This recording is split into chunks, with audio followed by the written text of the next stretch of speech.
नमस्कार मित्रों। आप एक सांप को कितना भी दूध पिलाएं पर वो विष का त्याग नहीं कर सकता। उसे जब अवसर मिलेगा वो आपको काटने से भी पीछे नहीं हटेगा। अब यही कुछ देखने को मिला है मालदीव्स के साथ में।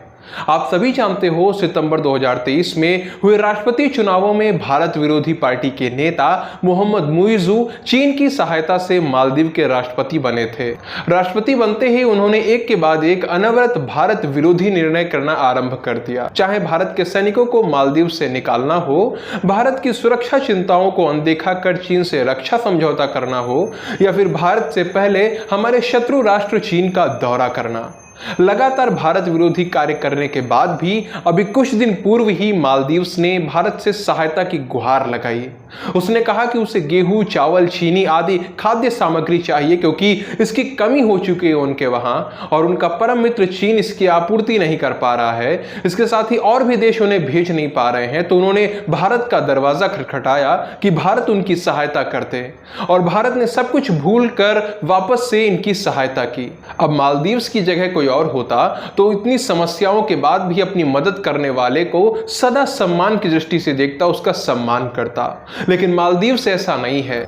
वहां की सत्तारूढ़ पार्टी के नेता मरियम श्यूना ने भारत की सहायता के तुरंत बाद हमारे तिरंगे का अपमान किया। मालदीव्स के विपक्षी दल एमडीपी पर वार करते हुए उन्होंने अशोक चक्र लगा हुआ यह पोस्टर शेयर किया। इसमें भारतीय जनता पार्टी का चुनाव चिन्ह भी आप देख सकते हो, और लिखा कि एमडीपी रास्ता भटक रही है, मालदीव्स के लोग उसके साथ गलत रास्ते पर नहीं जा सकते। तो मित्रों, इस तरह से कुछ हमारे तिरंगे का, हमारे भारत का अपमान किया गया।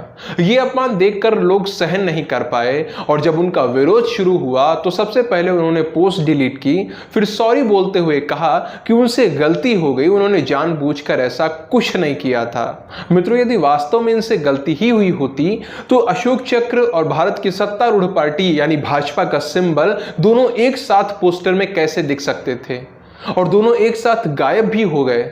इसीलिए जनता अब कह रही है कि मालदीव जैसे देशों की सहायता करने का कोई अर्थ नहीं बनता जो धन्यवाद करने के स्थान पर ऐसे मजाक उड़ाते हैं। मित्रों, आप सभी इस विषय पर क्या सोचते हो, आपके क्या विचार हैं, वो आप नीचे कमेंट सेक्शन में लिखकर बता सकते हैं। वीडियो को अंत तक देखा आपने, इसलिए आपका बहुत बहुत धन्यवाद। जय सिया राम, जय मां भारती।